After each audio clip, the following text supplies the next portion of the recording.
My name is Ashley Southard. I am the co-founder of Healer Collective, which is a marketing and consulting agency specifically for companies in the health and wellness space. I am also an advisor to a few psychedelic companies, including Beyond Ibogaine Clinics in Mexico and Naya Technologies. Today, I'm excited to have this discussion with our panelists about integration, because I believe integration contributes to about 95% or more of the efficacy of a successful psychedelic experience. So our panelists will introduce themselves shortly, and we will be talking about what integration really is, what it looks like, how to do it, and also how to measure it successfully, because in the context of medicine, that's kind of expected of us. So I will hand it off to Irina to introduce herself. Thank you, Ashley. Thank you, everyone, for joining us for this collective exploration. My name is Irina Vlada. I am psychedelic integration coach, and I'm a master breathwork facilitator. I bring the ancient traditions of the East, practices such as breathwork, mindfulness, meditation, and I combine them with my studies in psychology here in the West and modern world. And this way, we give an integrative approach for people on a personal transformation. I work with ketamine necessarily, and in the last few years, I've seen hundreds of people. I've been working with a telemedicine company. And this year, I joined the team of Dr. Michelle Weiner. So now we're working here locally in a clinical setting and really supporting people who come into us with various challenges, in mental health and chronic pain. And the key is to prepare them for such an intense psychedelic experience and prepare their nervous system and prepare their mind to give them the right mindset, to give them the right tools. I'm also a co-author of the book, Sacred Medicine, where I share my personal journey through healing and psychedelics. Join the signing after this panel. I would love to show the book as well. And I'm really grateful for this collective gathering and collective raise of awareness on the topic. Thank you. That was beautiful, Irina. Thank you so much for being here, everyone. Thank you for the gift of your time and attention. My name is Janelle Becerra. I'm a psychedelic integration coach. I work with Dr. Michelle Weiner as part of her Therapeutic Alliance. I've been coaching performance and training marketing teams for over a decade, but it wasn't until about 2.5 years ago when I had a profound ayahuasca experience that basically changed the course of my life that I decided to make a huge pivot towards wellness and specifically serving high performers who are struggling with challenging life transitions. I work with patients who run the gamut, but ultimately the goal is to help them understand which medicines might be best for them while working alongside Dr. Weiner, and then creating strategic plans that help them achieve the goals that they're trying to achieve. That's it. Hi, everyone. Thank you so much for joining us. I'm Vanessa Manning. I'm an intuitive consultant and psychedelic integration coach. I work with two main companies, Being True to You and Evolve, and we both handle integration coaching as well as Being True to You as they offer integration coach training. And through my own psychedelic journeys, I learned the importance of integration. I will say I was one of the ones that learned it the hard way. I went and had this amazing ayahuasca experience. It came at a really pivotal point in my life where I was in a toxic relationship and a toxic job, and I was fortunate enough to be conscious enough at that point to know, okay, what's within me that attracted both of these things? What part of me said yes to this? And that led me to my first ayahuasca journey, and I didn't know anything about integration other than my practices of yoga and somatic work and things like that. And I learned the hard way, and I want to help people go through this process the right way and use the tools and the resources that I've acclimated along the way, just to share what I've learned and to help other people along their healing journey. Go ahead. Hi, I'm Dr. Mark Schlengel. I'm a Yale and Columbia trained cardiac anesthesiologist and also the founder of Kismet Health, which is a premier concierge longevity service. We use therapeutic ketamine to help guide individuals through their mental wellness breakthroughs as a foundation to layer upon lifestyle changes to live longer and live better. So I essentially am taking my caring and healing, my passion for my caring and healing outside the operating room to the non-traditional area of psychedelics because I believe I could use my extensive knowledge and my experience to help create a data-driven approach to these non-traditional therapies so we can more responsibly and effectively use these non-traditional psychedelic therapies to help people heal and generally kind of better themselves, both the society as a whole and individuals.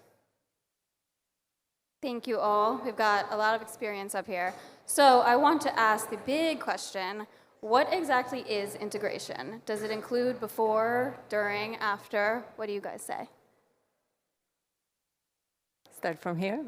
Okay, I'll take that.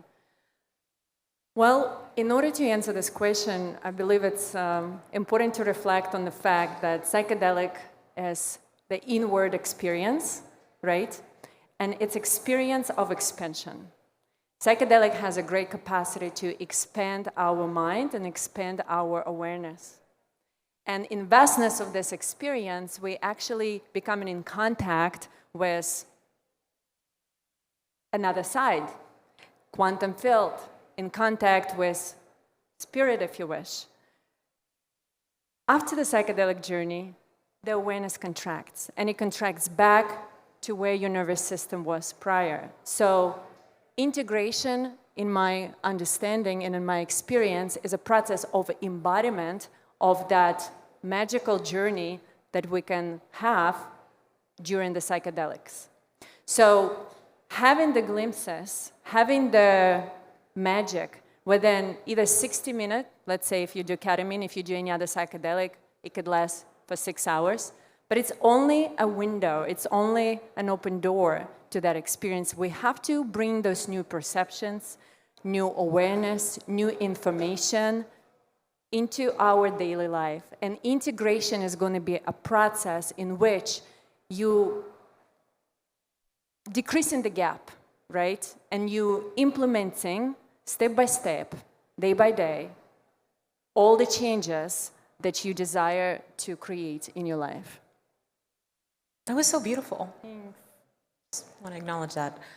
Ashley, I really like that you asked whether or not integration involved pre, during, and post. And I think that's such an important distinction because integration starts when you choose to heal. Let's just put that out there. You need to make the choice.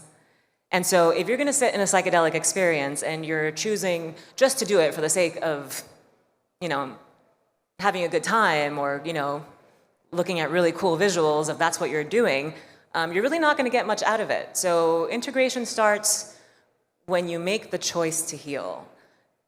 And then it's about meticulous preparation. It's about really understanding what is the root cause that is driving the behavior that is leading me to live the life that I'm not necessarily happy with. It's understanding what that is. And then it's understanding what it is, what tools, what resources do I have available to me within my community, within myself, that I can apply after my experience that will be waiting for me so that I can be held in the integration process. Then you have the journey itself.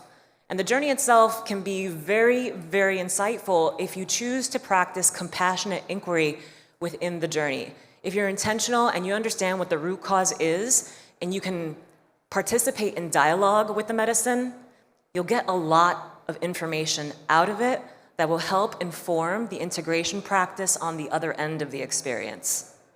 And then, of course, on the other end of the experience, you have to apply what you've learned from the questions that you've asked that are laddering up to the root cause that's feeding everything else, that is ultimately being inspired by the choice to heal, and apply those lessons on a day-to-day, incremental way so that you're not overwhelmed and that you can transform your life one choice at a time. Thank you both for that. I'm going to echo the importance of preparation. I think that's a critical component to not only having a safe journey, but to really take the chance to tune in and understand what's drawing you to the medicine in the first place. And like obviously set and setting, we hear a lot about that in conversations. That's incredibly important when you're opening and accessing this very delicate and vulnerable state. Integration for me personally it's bridging the gap of the insights that are learned when you're in the journey and then implementing those in your day-to-day life, not only from, we have these profound experiences and then we go back to this petri dish that, was able to breed the anxiety-ridden person that we were before we went into ceremony.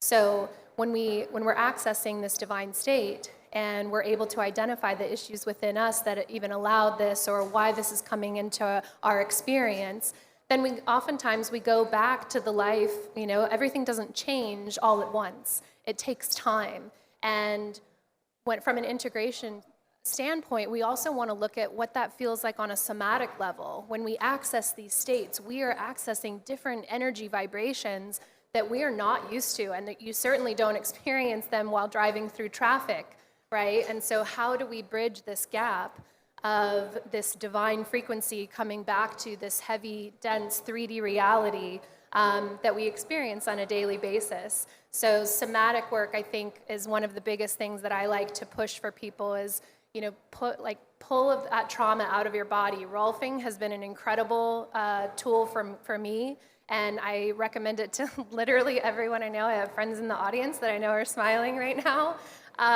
But yeah, this work happens on an energetic level, on a mental level, and on a physical level, and a spiritual level, of course. So ensuring that you have tools and resources that accompany each of those pillars is critical.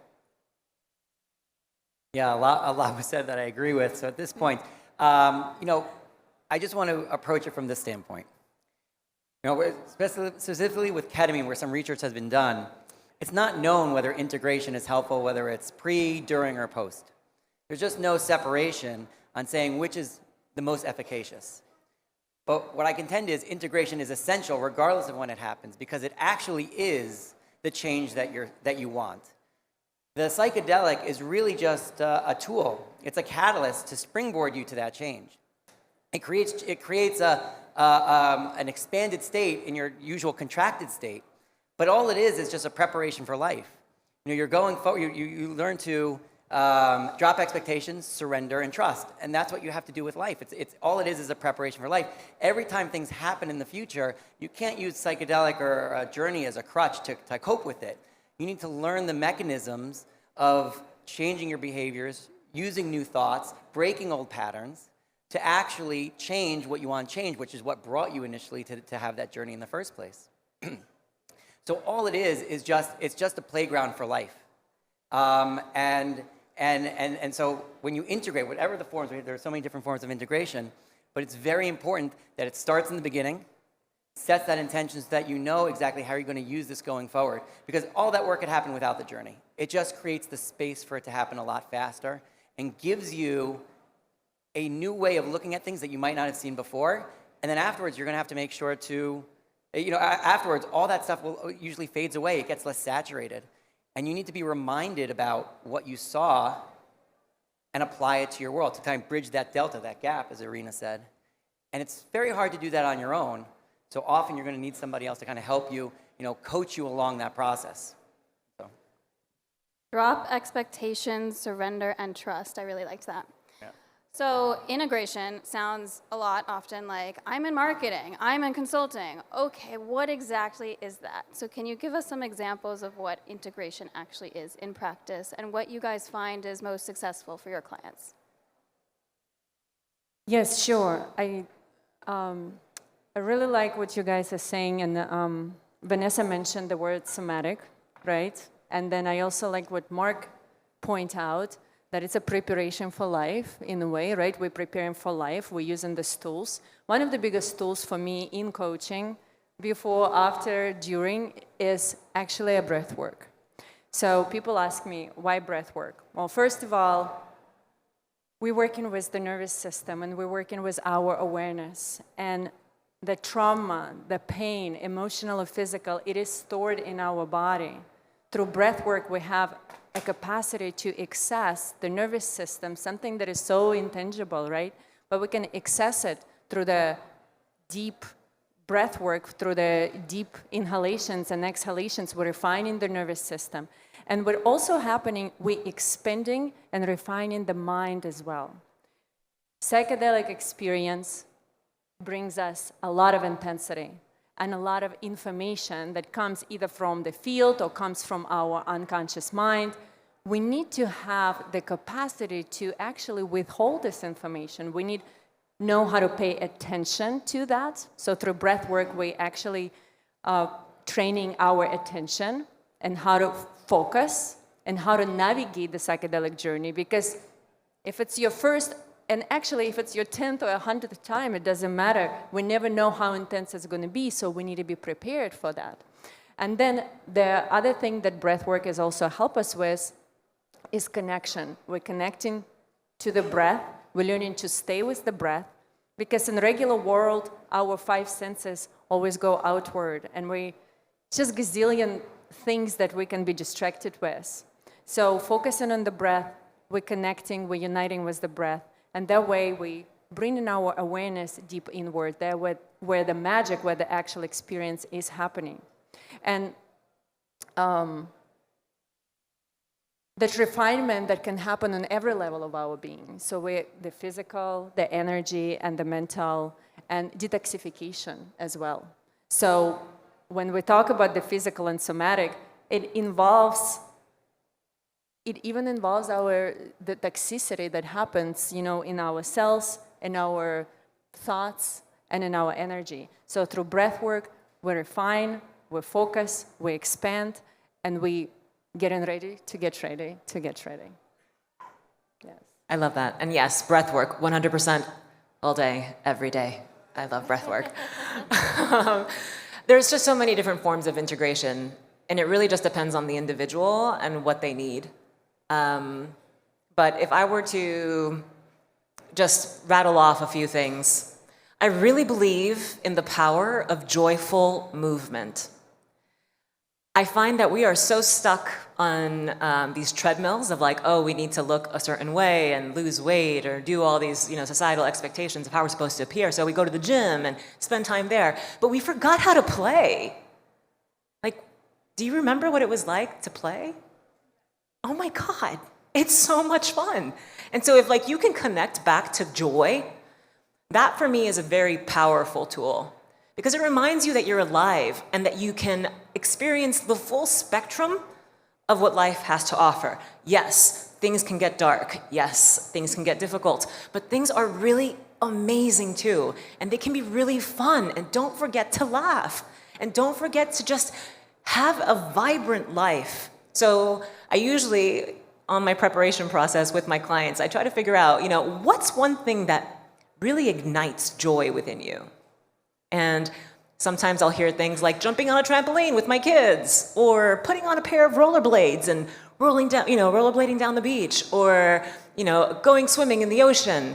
These are things that help us connect back to ourselves in a way that gives us reason and richness to live. And I think that's important when we're dealing with people who are dealing with mental health conditions, and also perhaps people who just are looking to flourish. Yeah, I'm going to echo, I'm going to go back to the somatic piece just because that really surfaces for myself and my own journey and a lot of the clients that I work with. I think as a society, we've become incredibly disconnected from our body. And this is our physical vessel. This is the way in which we move and we attract, that we vibrate. This is the map. And if we don't know how to access the vibration of relaxation or of joy, and we're in a constant state of anxiety, that's almost all the person knows. And so when somebody goes through a psychedelic journey and they're able to access this state of euphoria, right? When you come back from it and you come back to the same life, it's hard to bridge that gap. So I agree with everything that you said about making sure that you're able to find things that really bring you joy. but what does that vibration feel like? And a lot of times that frequency, some people have never experienced before, and they're like, okay, I want that, but that doesn't have to be accessed just through the medicine. And so finding these ways of really identifying where you're holding tension in your body. These are cues. These are all cues of traumas and tensions that you're holding on to that are coming to the surface to be released. And so I'm going to go back to Rolfing. Any type of body work that you can do to get into your body. Yoga is a big practice of mine. I've been practicing for 23 years now, and honestly, I don't know how people got through the pandemic without yoga and meditation and some of these tools. I'm like, goodness, if I'm struggling and I have access to this, how are other people even functioning at this point? So yeah, I think really getting in touch and connecting with the body and getting an understanding of what is it trying to tell you. It's in constant communication. We just have to be willing to listen. Yeah, I agree. I think integration can take many different forms. Tapping, somatic work, IFS. It really is dependent on, or breath work. That's actually really important. I don't know why I skipped over that one. Journaling. It really could be whatever speaks to that individual, what helps them kind of connect with the work that they're doing. But the most important thing, the theme that has to be present regardless of whatever modality you pick, is a sense of self-love and compassion. Because without that, if you have harsh judgment of yourself, you're not going to cope well with the regressions that you're going to have after the journey. There are going to be regressions. There are going to be setbacks. And your ability to kind of persevere through them is what's going to keep you on that forward trajectory. Because the irony is, as you improve, you forget who you used to be. And so you don't even see how far along you've come. You think you haven't even taken a step until somebody else tells you something. So from that aspect, it's very important to have measurements around this. Because somebody has to, the individual has to have a buy-in. You have to get them to be committed to the process, which is why I'm a very big proponent of collecting data, of looking at their symptoms, which sometimes are often very covert that they're unaware of. And if you're able to measure that, to see that, how do they value their life, how they're living their life, and how are they actually living their life, and making sure that that's congruent and in sync. And when you could show them that there's progress, then they could see that they're actually doing the work and kind of get more impassioned to continue on and to kind of keep moving forward, because that's the most important thing. We can't necessarily always keep coming back to a psychedelic journey as that push forward. It does exist, but there are other ways of dealing with stuff, and we have to kind of. I think the role of any integrationist is to infuse that into that process. I love that. I just want to add a little bit. Mark, that was so amazing. Thank you. And yes, no matter how small or how big the process is, we must celebrate, even if it is the baby steps. And to continue to encourage oneself. If you work with the coach, if you work with therapists, that's wonderful. They will reflect it back to you. But I think it's important to also do it as a self-reflection. Because the self-compassion and self-acceptance, that is the overarching theme for all of us. And I see it, within my own friends and community, and within, among the clients as well. But it is something that we need to learn to see, okay, today, it's a baby step. And we have to acknowledge that. I really want to give a couple examples, if that's okay. One of my clients, how different the progress can look like. One of my clients were working with heavy depression, and for him, progress looked like getting out of the bed and brushing the teeth. And one day he showed up at my integration circle. So you can imagine that was a huge celebration, right? So you can see that person moving forward on a path of initial intention. And then someone else's intention and progress could look completely different. If they want to tap into the feminine body or feminine energy, and they report back that they're more present with their breath, they feel more happy and more present in their body, they're more present in their life with their children and their loved ones. So you can see how the progress can look very different for everyone. I just really love it.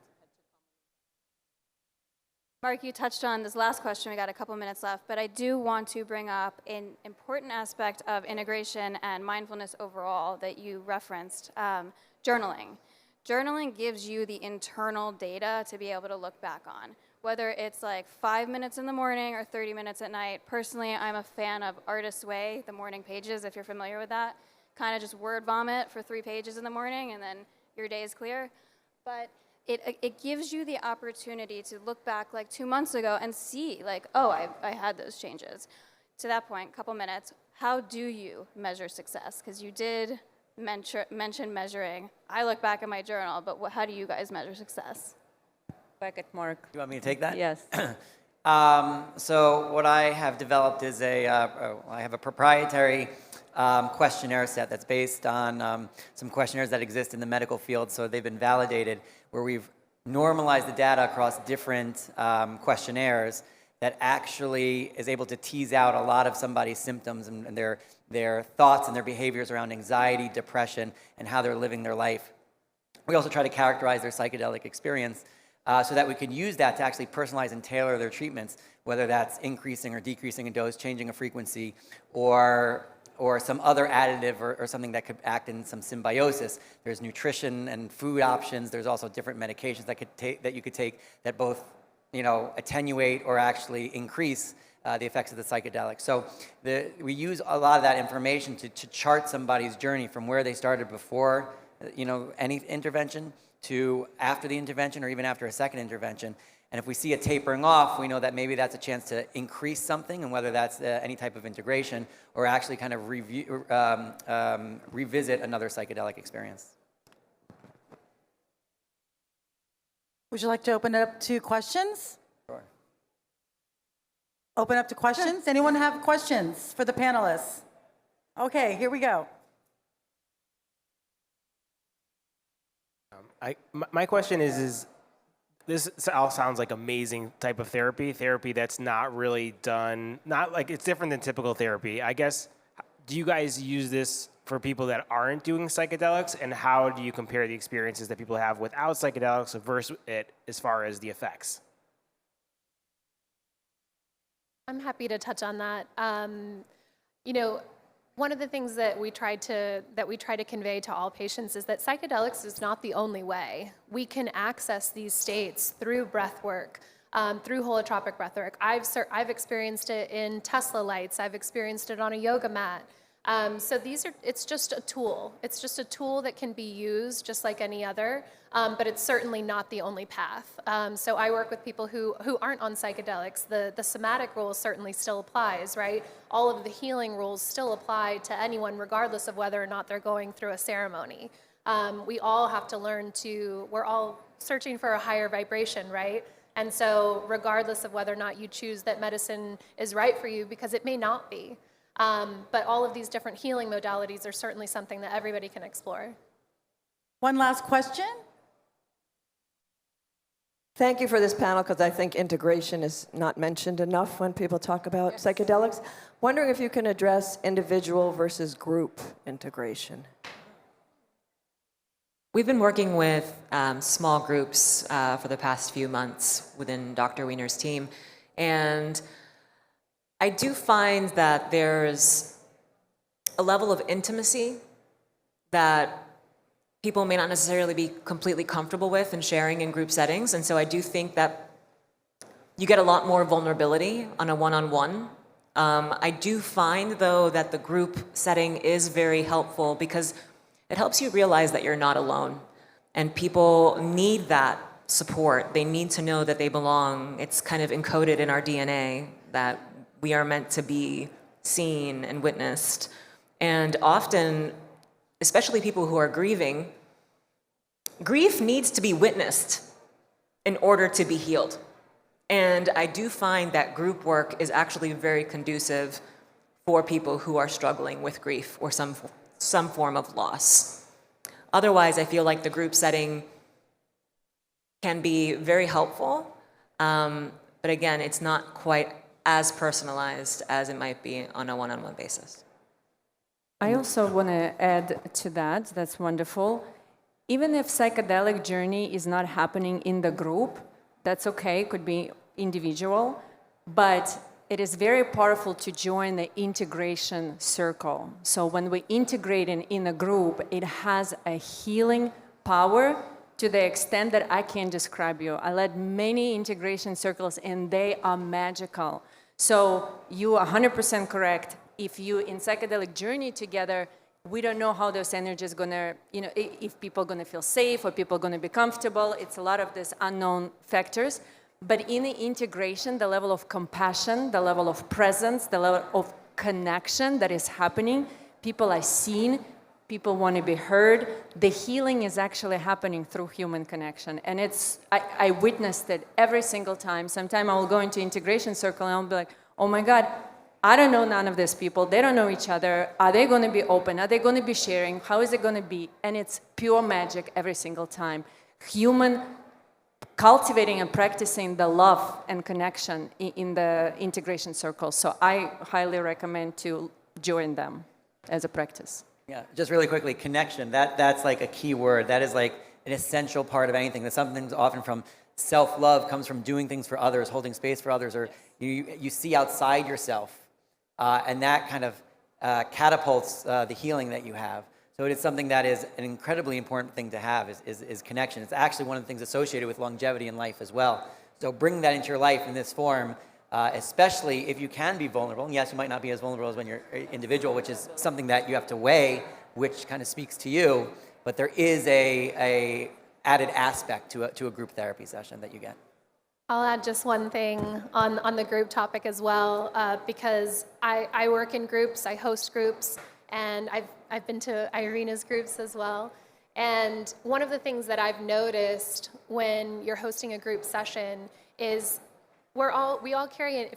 If we're occupying the same space, we're carrying a similar energetic thread. We may not know what it is on the surface, but when people start sharing, someone on the other end of that who's listening may not have the language or the narrative that somebody else has, and when they're able to articulate something, it can resonate with the other person. One, it can make them maybe not feel as alone in whatever they're going through, whatever they're battling, but it can also give them a new lens with which to look at their similar situation.